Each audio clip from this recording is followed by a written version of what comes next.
અધ્યક્ષ ભાઈ શ્રી ચિરાગભાઈ ઝાલાને વિનંતી કરીશ કે આ સમાજને આપના મંતવ્યો જણાવે. ભાઈ શ્રી ચિરાગભાઈ ઝાલા.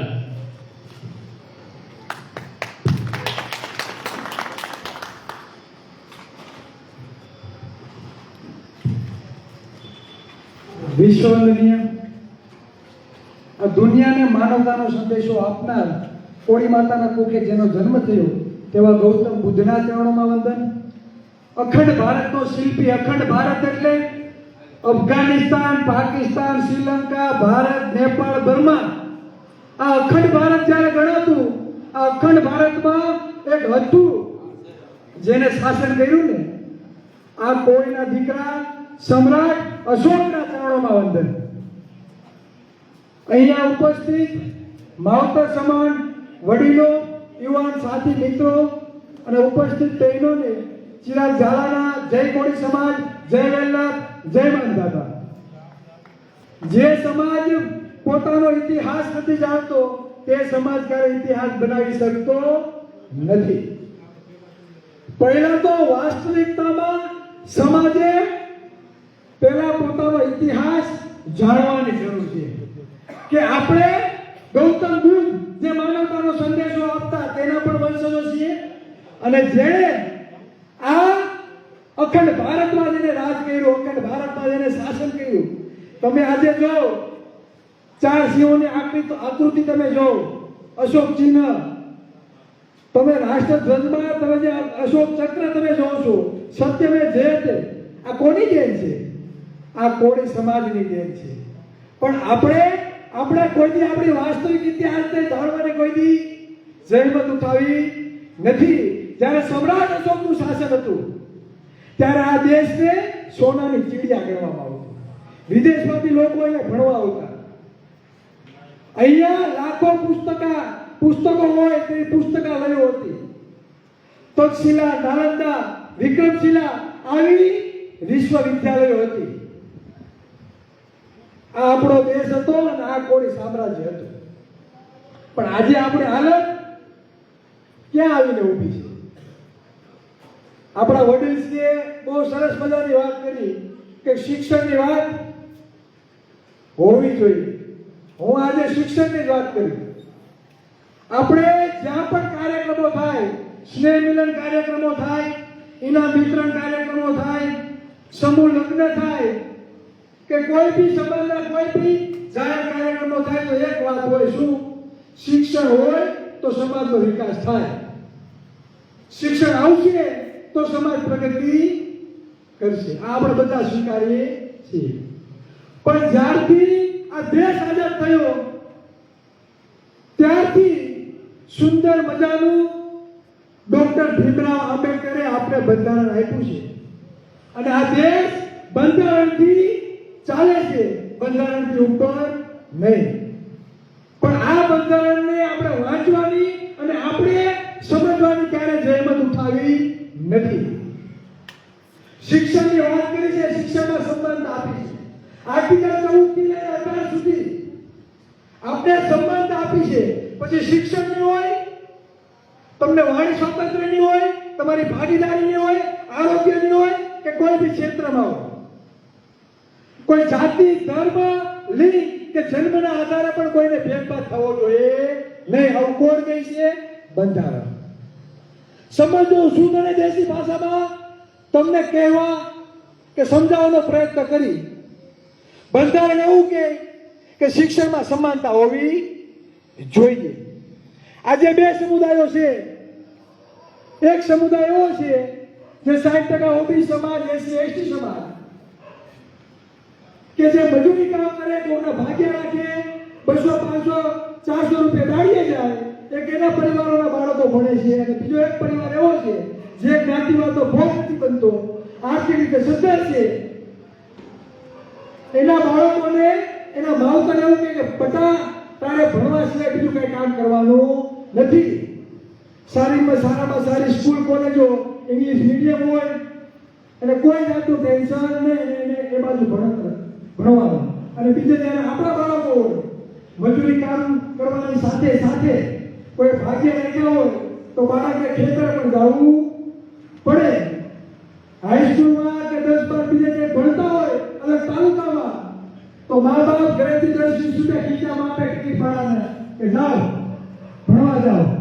પણ આર્થિક રીતે ઘર નબળું હોય, માનસિક રીતે પણ ઘરનું વાતાવરણ ખરાબ હોય, ભાગ્ય રાખતા હોય, મજૂરી કામ સાથે સાથે આપણે ભણવાનું.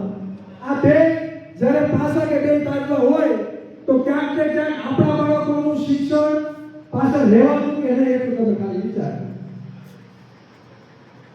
શિક્ષણમાં સમાનતા શા માટે આપણે ટેક્સ ચૂકવીએ છીએ? તમે સવારે ઉઠો, બ્રશ કરો કે રાતે તમે ગુડ ટેક્સ ચાલુ કરો ને ત્યાં સુધી તમે જીવન જરૂરિયાતની કોઈ બી વસ્તુ તમે ખરીદો છો, આના ઉપર ક્યાંક ને ક્યાંક તમે સરકારને ટેક્સ આપો છો. આ ગુજરાતનું બજેટ 2024-25 નું બજેટ 2,65,000 કરોડનું બજેટ છે ગુજરાતનું, પણ આખા ગુજરાતનું. તેમાં અંદાજિત જે આપણા ટેક્સ ચૂકવીએ છીએ એનું બજેટ કેટલું છે ખબર? 1,85,000 કરોડનું બજેટ છે જે આપણે ટેક્સ ચૂકવીએ છીએ. અને એ ટેક્સના પૈસાથી આખી ગવર્મેન્ટની સરકાર ચાલતી હોય.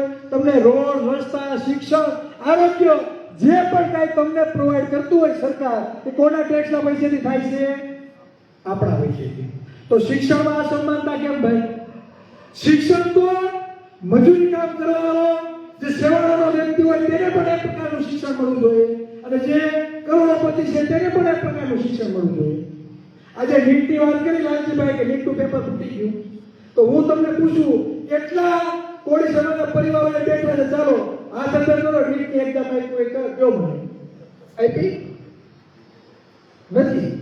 શિક્ષણનું પ્રમાણ ઓછું છે, જાગૃતતા નથી. ત્યાં સિવાય બીજી તમને એક વાત કહું, નીટનું તમે પેપર આપવા જાઓ, 7% આવે, કદાચ 1-2 માર્કે જો તમે રહી જાઓ, તમારા દીકરાને MBBS કરવું હોય, BHMS કરવું હોય કે મેડિકલ ક્ષેત્રમાં તમારે જવું હોય ને, અને સરકારીમાં વારો ન આવે અને પ્રાઇવેટમાં તમારે કરવું હોય તો કેટલા રૂપિયા જોઈએ ખબર? 1 કરોડ રૂપિયા જોઈએ. કારણ તમારો દીકરો MBBS ડોક્ટર બને. સર્જનની વાત તો જવા દો, સર્જનની વાત જવા દો. જ્યારે તમારી પાસે 1 કરોડ હોય ત્યારે તમારો દીકરો MBBS ડોક્ટર બને. તો આમાં નીટની એક્ઝામ દેવાની વાત જ ક્યાં? હે, નીટની એક્ઝામ દેવાની વાત જ ક્યાં? અને બધું થાય ભાઈ, પેપર ફૂટ્યા એટલે તમને ખબર પડે છે, બાકી અંદર કાઢે કેટલું ફૂટતું હોય છે તમને શું ખબર? ખુલ્લે આમ તમારા હક અને અધિકારો છીનવાઈ રહ્યા છે, છતાં આપણે અવાજ નથી ઉઠાવી શકતા. તો પેપર ફૂટવાની વાત જ ભૂલી આવ ને. આ ગુજરાતમાં 40 મેડિકલ કોલેજો છે. કેટલી? 40. એમાંથી માત્ર 4 જે મેડિકલ કોલેજ છે સરકારી છે, બીજી બધી પ્રાઇવેટ છે. અને તમારે 60-70 લાખ કે 1 કરોડ હોય તો MBBS ડોક્ટર બને. હવે આપણે જાવ 300-400 રૂપિયા દાડીએ, કોકના ભાગ્યા રાખવા, કોઈ કંપનીમાં 15-20 હજારમાં કામે જવું, તો તમારા બાળ બચ્ચા ક્યારે ભાઈ ડોક્ટર બનશે? આવો એ જવા દો. ક્લાસ 4 ની નોકરી કહેવાય, ક્લાસ 4 ની નોકરી કહેવાય કોન્સ્ટેબલની. 2022માં દોડના માર્ક હતા 2022માં, અને એ રિઝલ્ટ આવ્યું ઓબીસી સમાજનું 70% ઉમેદવારો 70% ઉમેદવારો એવા હતા કે દોડમાં 25 માંથી 25 ગોલ્ડ લેવાવાળા ઓબીસી સમાજના. 146 જ્ઞાતિ ઓબીસી સમાજમાં આવે, અને સૌથી મોટી જ્ઞાતિ કોળી અને ઠાકોર સમાજ. આહિર, ભરવાડ, હુઈ, હુતાર, દરજી, મિસ્ત્રી, સથવારા, દેવી પૂજા, 146 જ્ઞાતિનો સમૂહ ઓબીસી સમાજમાં આવે. આ લોકોને ખબર પડી ગઈ કે મારા બેટા કોળી, ઠાકોર, આહિર, ભરવાડ, રબારી, દેવી પૂજકના દીકરાઓ દોડી કોન્સ્ટેબલ બની જાય છે. એટલે હું કીધું, દોડના માર્ક કાઢી નાખ્યા. તો નુકસાની કોને? આપણે ને. બીજું તમને કહું, જ્યાં આપણે પહોંચવું જોઈએ, જ્યાં નિર્ણયો લેવાય છે, જે સરકારી કર્મચારીઓ, મામલતદાર હોય, એસીપી હોય, એસપી હોય, પીઆઈ હોય કે કોઈ પણ ક્લાસ વન અધિકારી હોય, પછી કોલેજનો પ્રોફેસર હોય, કુલપતિ હોય, સચિવ હોય, કલેક્ટર હોય, જ્યાં પહોંચવાનું છે ને એ ક્લાસ 1 અને ક્લાસ 2 ની જે નોકરીઓમાં મૌખિક એક્ઝામ લેવાય.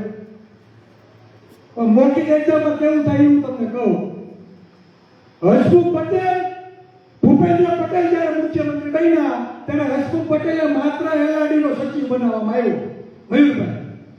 માત્ર એલઆરડી નો સચિવ, એલઆરડી એટલે કોન્સ્ટેબલની એક્ઝામ, એના માટેની જે એ અધ્યક્ષ સ્થાને બેઠો હોય જે નિર્ણયો લે. જ્યારે પોતે એલઆરડી નો સચિવ હતો, એલઆરડી નો અધ્યક્ષ હતો, ત્યારે રિઝલ્ટ આવ્યું એલઆરડી કોન્સ્ટેબલનું મહિલાઓમાં રિઝલ્ટ કેવું આવ્યું? ઓબીસીની મહિલાઓનું કટ ઓફ 61% હતું. કેટલા ટકાએ? 61%. અને જ્યારે ઈડબ્લ્યુએસ મહિલાઓનું રિઝલ્ટ હતું 50%. કેટલા ટકાનો ફેર? 11%નો ફેર. મતલબ એવો થયો કે 50 ઉપરની જે ઈડબ્લ્યુએસ ની બહેનો હતી એ કોન્સ્ટેબલ બની ગઈ. પણ 61 થી 50 ની વચ્ચે જે પણ આહિર, ભરવાડ, હુઈ, હુતાર, દરજી, દેવી પૂજક, સતવારા, મોચી, કુંભાર, બરાબર, જેટલી પણ 146 જ્ઞાતિની દીકરીઓ હતી 61 થી 50 ની વચ્ચે એક પણ કોન્સ્ટેબલ બની નહીં. આજે તમે જો જેટલી પણ ભરતી થાય એમાં ઓબીસી નું કટ ઓફ પ્લસ રહેશે. કટ ઓફ કેટલું રહેશે? પ્લસ રહેશે. આપણે કોઈ એવું વિચાર્યું જ નથી કે હવે કટ ઓફ કેમ પ્લસ રહેશે? એનું મુખ્ય કારણ એ છે બંધારણ એવું કે જેની જેટલી વસ્તી એટલો બધી જગ્યાએ અધિકાર હોવો જોઈએ. 7% દલિત સમાજની વસ્તી છે ને હોય 7% આરક્ષણ મળે છે. 15% આદિવાસીની વસ્તી છે તો 15% આદિવાસીને અનામત મળે છે.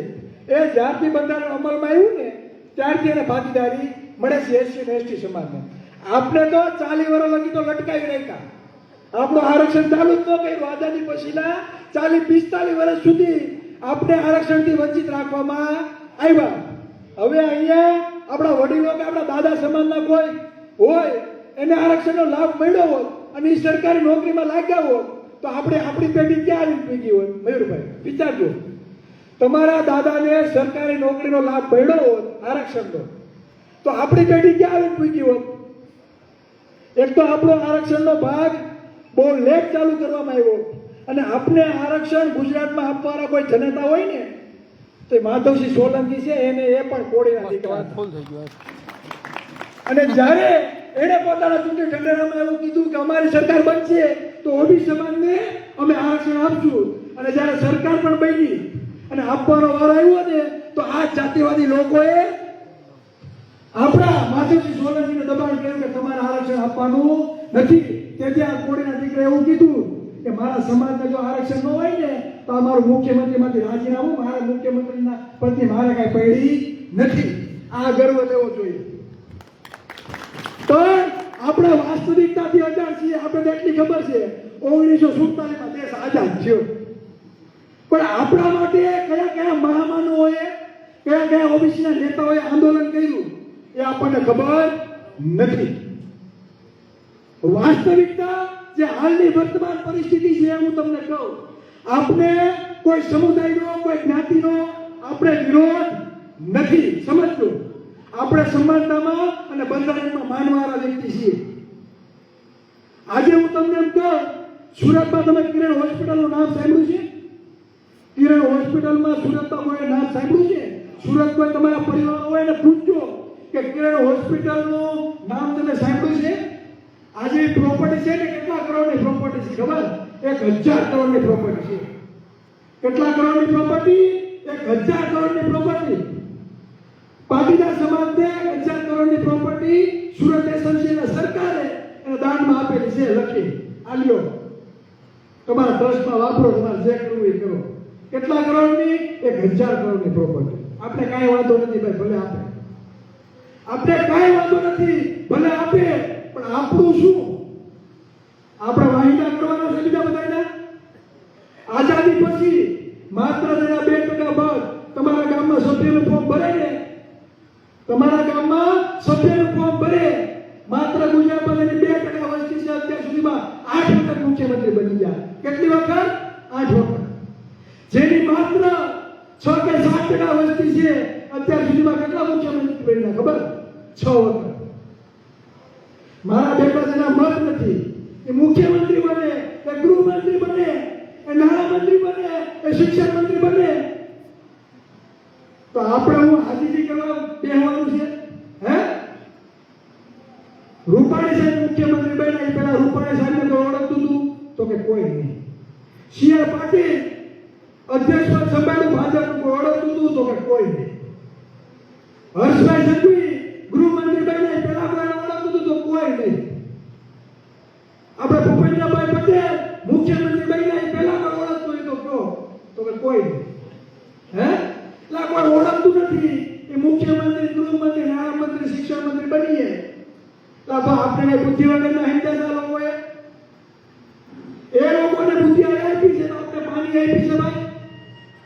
આપણા સમાજમાં પણ આગેવાનો છે 35 40 વર્ષ ત્યાં એક બધું જીતીને આવે છે ભાઈ. પ્રચાર કરવાનો જાઓ પડતો. તમે પરસોત્તમભાઈને લઈ લો, તમે કુંવરજીભાઈને લઈ લો, તમે શાંતિભાઈને લઈ લો, ઘણા બધા દિગ્ગજ નેતાઓ છે. તમે ઉત્તર ગુજરાતના ઓળપે ઠાકોરને લઈ લો, ઘણા બધા કોળી ઠાકોરના નેતાઓ છે ભાઈ. કેમ ને મુખ્યમંત્રી ગૃહમંત્રી નાણામંત્રી કે શિક્ષણ મંત્રી બનાવવામાં આવતા નહીં બનાવ. શા માટે? કે જાતિવાદી જે માનસિકતા છે હજી એના મનમાં છે. આપણા કોળી સમાજના દીકરાને સાહેબ કહેવા પડે ને ન્યાયને તકલીફ છે. શું કહેવું પડે? સાહેબ કહેવા પડે ન્યાય તકલીફ છે. ભાઈ વાત કરી કેસો પાછા ખેંચવાની તો ભાઈ પાટીદાર સમાજના ક્ષત્રિય સમાજના કેસો પાછા ખેંચાઈ ગયા અને આપણે ઓન રેકોર્ડ કીધું છે રાજનીશી અમને કઈ વાંધો નથી. જે પણ આંદોલનકારીઓ પાટીદાર સમાજના ક્ષત્રિય સમાજના હતા એના કેસો પાછા ખેંચાઈ ગયા, અમને કઈ વાંધો નથી. પણ મારા કોળી ઠાકોર ઓબીસી અને એસસી એસટી સમુદાયના જે પણ આંદોલનકારીઓ છે એનું શું? આ કોઈના બાપનું ગુજરાત નથી. સૌથી વધારે કોળી ઠાકોર ઓબીસી એસસી એસટી સમુદાયના મતો છે. જો સરકાર બનાવતા આવડે તો સરકાર પાડતા પણ આવડે. બસ ઘર ઘર લગી વાત પુગાડવાની છે. આપણે એમ કે ઠાકોર અને કોળી વિકાસ નિગમ 2003 માં બન્યું. અત્યાર સુધીમાં અંદાજિત 200-300 કરોડ આપ્યા છે. અંદાજિત આપ્યા છે. 2018 પછી બિન અનામત નિગમ આવ્યું. કેટલા પૈસા આપ્યા ખબર? 2000 કરોડથી પણ વધારે એની નિગમમાં ફાળવણી કરવામાં આવી. એટલે તો કે આપણે હાવ બુદ્ધિ વગરના છીએ? હે? આપણા દેશના પૈસા ખુલ્લેઆમ ચોક્કસ સમુદાય માટે વાપરવામાં આવે અને આપણા છોકરાઓને દાડીએ જવું પડે તો શરમ આવી જોઈએ. શરમ. આ વાસ્તવિકતા તમને કહેવાય છે. મારી પાસે આંકડા છે. કોન્સ્ટેબલમાં કેટલી નોકરીઓ ગઈ, શિક્ષકમાં કેટલી નોકરી ગઈ, પ્રોફેસરમાં કેટલી નોકરીઓ ગઈ, આંકડા સાથે છે. અને સોશિયલ મીડિયામાં આપણે મુખ્ય છીએ આંકડા સાથે. અને એનામાં તહેવાર હોય તો માનહાનિનો દાવો કરીને જિલ્લા ઝાલાને નાખી દે જેલમાં, કઈ વાંધો નથી. અમે તો રાજ્ય બેઠા છીએ. પણ દોષ કોણ છે દુશ્મન કોણ છે એની પરખ આપણે સમજવી પડશે. હું આ જાહેર મંચમાં કહું છું મયુરભાઈ, ઘણા લોકો મને ભાજપ વિરોધી ચિત્રે છે ભાઈ. આ સ્થાનિક સ્વરાજ્યની ચૂંટણીમાં ભાજપના ઉમેદવારોને અમે જાહેરમાં બેઠકો આપ્યો છે, જીતાડ્યા, સાથી ઠોકીને કહીએ છીએ. અહીંયા પણ લાલજીભાઈ સાક્ષીએ કીધું છે સમાજને જ્યાં ફાયદો થાય ત્યાં આપણે ઉભું રહેવાનું છે. અમે અમારા ભાઈઓના દુશ્મન નથી, પણ ઓલા મારા બેટા બધા પક્ષોના હારે બેસી આપણી મેથી મારે છે એનું કંઈક કરો. સમજાય છે? સૌરાષ્ટ્રમાં 40 સીટો આવી છે, એમાં 30 સીટો એવી છે કે કોઈ ઠાકોર વનને આવે ને તોય જીતીએ. બીજી સીટો એવી છે કે બીજા નંબરનું ત્રીજા નંબરનું વોટિંગ આપવું છે. તમે વિસાવદર લઈ લો, તમે ધોરાજી લઈ લો, બરાબર, તમે લીંબડી લઈ લો, જેના 17,000 મત છે એ ધારાસભ્ય બની બે અને આપણા બાઈકે રાખે.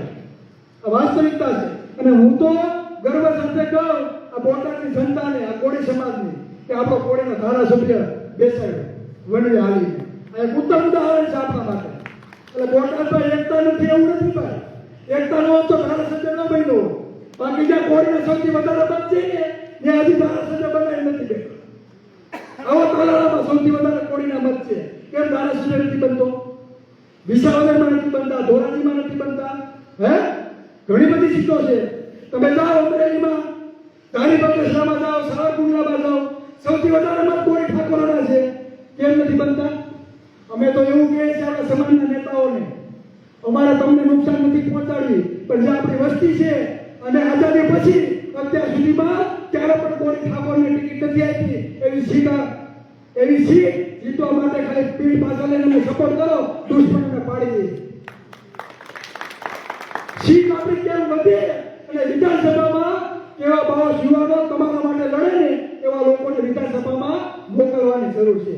તમારા જે બધા પ્રશ્નો છે ને એ વિધાનસભામાં ટેબલ ખખડાવી કેવું પડે કે અમારે એટલી નોકરી ખાય છે. તો સમજાય છે વાત? ઘણા આપણા આગેવાનો હોય પ્રોટોકોલ લડતો હોય આપણે સમજીએ અને અમારી સાથે હું કહું સત્તા પક્ષના ધારાસભ્યોએ ખુલ્લી ચર્ચા કરેલી છે. એવું નથી કે નથી કરેલી, ખુલ્લીને ચર્ચા કરેલી છે. પણ बाबा साहेब आम्बेडकर ने कीधु છે जाओ अपनी दीवारों पे लिख दो कि तुम इस देश के शासक हो. શું કીધું? जाओ तुम अपनी दीवारों पे लिख दो कि तुम इस देश के शासक है. તો સૌથી વધારે મત કોના છે? હે? તો આપણે જો સત્તા ઉપર પહોંચવા માટે મહેનત ન કરીએ તો પછી આપણે જે શિક્ષણ લીધું એ ધૂળ બરાબર કહેવાય. થાય છે કેવું ખબર? ગાંધીનગર રસોડામાં કબજો એ લોકોનો છે. એટલે એ લોકો બેઠા છે એટલે એના સમુદાયને ભરપેટ આપે, હારા હારા ખાતા આપે, કેબિનેટના ખાતા આપે, નિગમોમાં ફંડિંગ આપે અને આપણા બાજુ જાય ને આમ દરવાજો બંધ કરી દે. હવે કાંઈ કાંઈ નહીં, ભંડાર પૂરો થઈ ગયા. તમારી પાસે કાર્ડ છે ને બીપીએલનું રેશન કાર્ડ, જાઓ રેશન કાર્ડની દુકાનેથી ઘઉં ચોખા અને તેલ ને ઘાસ ને લેતા આવો. આપણે લાઈનમાં ઊભું રહેવાનું. એટલે ખાસ વાસ્તવિકતા જ્યાં સુધી તમે નહીં સમજો ત્યાં સુધી સમાજમાં પરિવર્તન આવવાનું નથી. વડીલ શિક્ષણની વાત કરી અને મને વેદના સમાજની જે શૈક્ષણિક અધિકારો જે છે, જે શૈક્ષણિક નોકરીઓ છે ખુલ્લેઆમ ખવાય છે તેની વેદના છે. એટલે અમે તાલુકે થાય છે. શિક્ષણની વાત કરવાથી કઈ નથી થતું, પણ જે લોકો ઉપર બેસી આપણી નોકરીમાં જે તડાપ મારી રહ્યા છે, એક વખત આપણા બાજુની એક સરકારી નોકરી જો કોઈ છીનવી લઈ ગયું ને ભાઈ, તો એ જ્યારે લગી નિવૃત્ત નહીં થાય ને ત્યાં લગી તમે એ ચૂકવી શકશો નહીં. અને હક છે ને માગવાથી મળતો નથી, અધિકાર માગવાથી મળતો નથી. અધિકાર જોતો હોય ને તો સામેવાળાની છાતી ઉપર પગ મૂકીને છૂટવાની તૈયારી રાખવી પડે તો અધિકારો મળે. એના માટે સંગઠિત થવું પડે અને એના માટે સંઘર્ષ પણ કરવો પડે, એના માટે જેલ પણ જવું પડે. આ તૈયારી રાખવી પડે. અને અમે તો રાહ જોઈ બેઠા છીએ કે અમારો વારો કેરી આવે જેલમાં જાવ. મારા બેટા કઈ કરતા જ નથી. હે દુશ્મનો ક્યારે આપણે હવે નહીં આવે, સમજજો. અત્યાર લગી ખુલ્લેઆમ બોલ્યા છીએ પણ દુશ્મનો કોઈ હવે નથી. હુકમે એને ખબર છે કે આપણે ગુજરાતમાં ગાયડા ગાયઠા છીએ. જો આ ગોળીની સામે ગાંધી વાત કરવા જાઉં ને તો સત્તા હાથમાંથી ગઈ. હું ચેલેન્જ સાથે કહું છું, જેનામાં ઓકાત હોય કોળીની સામે ગાંધી વાત કરવા આવતા રહે. મોટો મોટો દેવો હોય તો આપણે તૈયાર છીએ. નહીં આવે કહ્યું.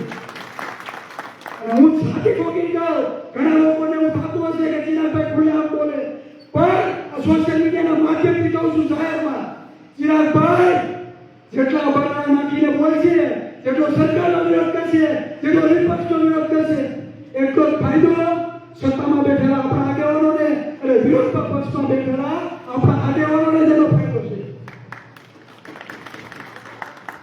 સમજ્યા?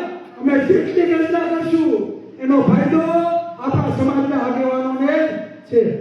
ચિરાગ ઝાલાને કઈ મુખ્યમંત્રી નહીં બનાવી દે ભાઈ. હે ચિરાગ ઝાલાને મુખ્યમંત્રી નહીં બનાવે, પણ કાલ હવારે રેડો આવશે તો કોઈના દીકરાને બનાવવો તો પડશે કે નહીં બનાવવો પડે. અને હું તમને ટૂંકી વાત કહીને છે ને મારી વાત પૂરી કરું.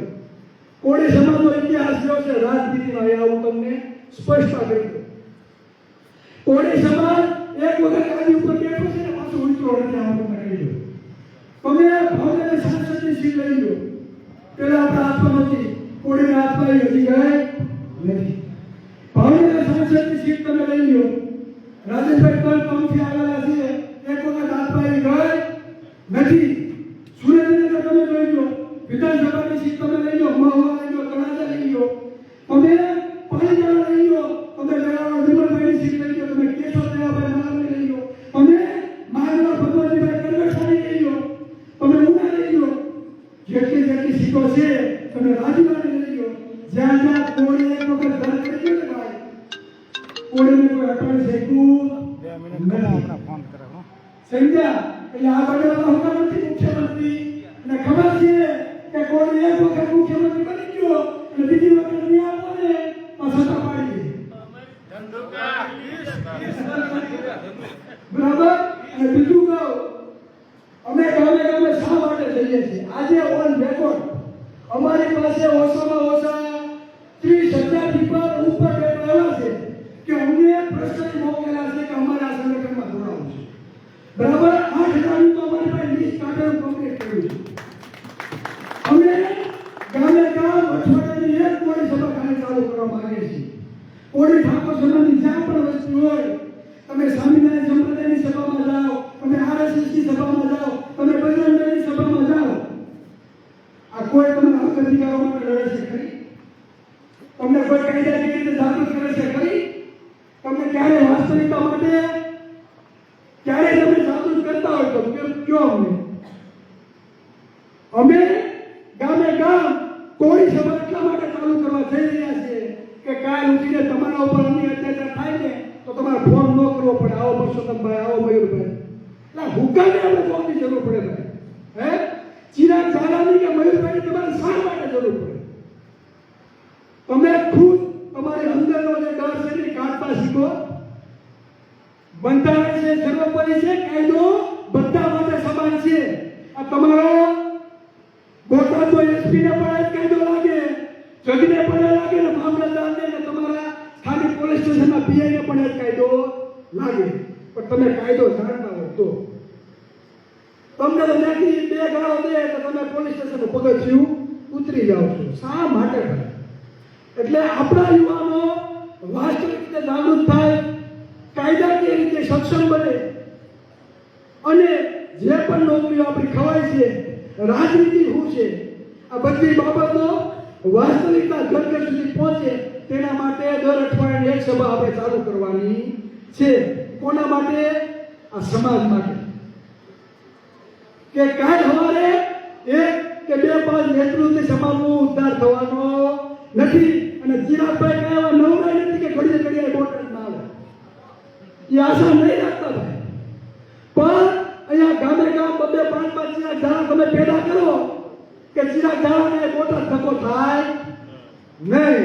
એ સ્થાનિક મયુરભાઈ હોય કે પરસોત્તમભાઈ હોય, 2 જણાથી કઈ થવાનું નથી. તો થાકી જાય, એનો ધંધો કરે, એનો પરિવાર સાચવે કે આપણી પાસે રહે. એટલે ખુદનું કામ ખુદ કરતા થવું પડશે. ગૌતમ બુદ્ધે કીધું છે આપો દીપો ભવ, તમે ખુદ તમારું કલ્યાણ કરી શકો, કોઈ ઉપર આધાર રાખવાની જરૂર નથી. અને કોઈ આવીને 2 વાત સારી કહી જાય તો કુદરતે, માતાજીએ, વેલનાથે, માનદાતાએ બુદ્ધિ આપી. થોડુંક વિચાર કરજો કે ચિરાગભાઈ કે મયુરભાઈ કે પરસોત્તમભાઈ કઈ કયા બોલીને ગયા છે, કેટલું સાચું છે અને કેટલું ખોટું છે. એટલું તો ગ્રહણ કરી શકો કે નહીં? એટલા તો આપણે બુદ્ધિવંત નથી ભાઈ. એટલે સાચું શું છે અને ખોટું શું છે, બરાબર, એ ગ્રહણ કરતા શીખજો. દોષ કોણ છે અને દુશ્મન કોણ છે આની પરખ સમજજો. આપણા સમાજના એક પણ ભાઈઓ કોઈ પણ રાજકીય પક્ષમાં હોય, એક પણ આપણો દુશ્મન નથી.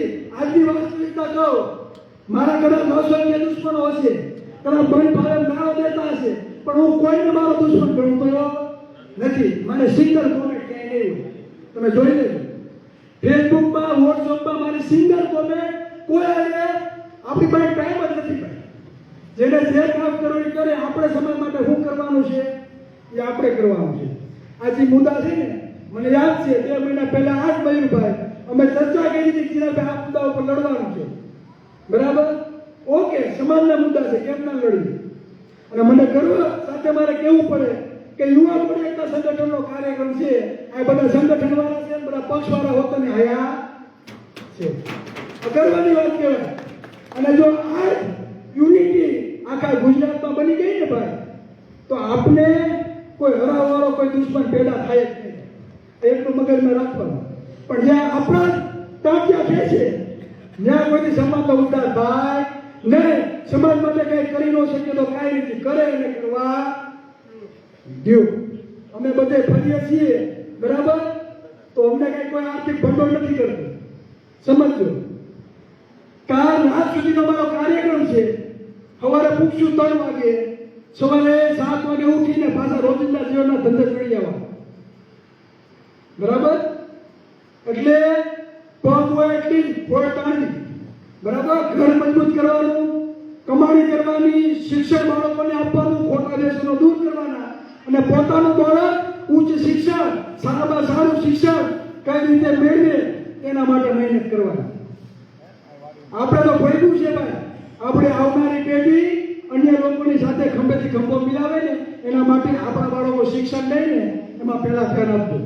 આપણે ભલે કરકસર કરવું પડે, કદાચ એક રોટલી ઓછી ખાવી પડે, પણ બાળકોને યોગ્ય શિક્ષણ મળે ને અને પોતાના બાળક માટે 1 કલાક શિક્ષણ માટે વાપરજો તો તમારી પેઢીનું કલ્યાણ થાય, બાકી કાંઈ કલ્યાણ થવાનું નથી. બસ વધારે વાત નહીં કરતા, મારી વાતને વિરામ આપું છું. જય સંવિધાન, જય ભારત.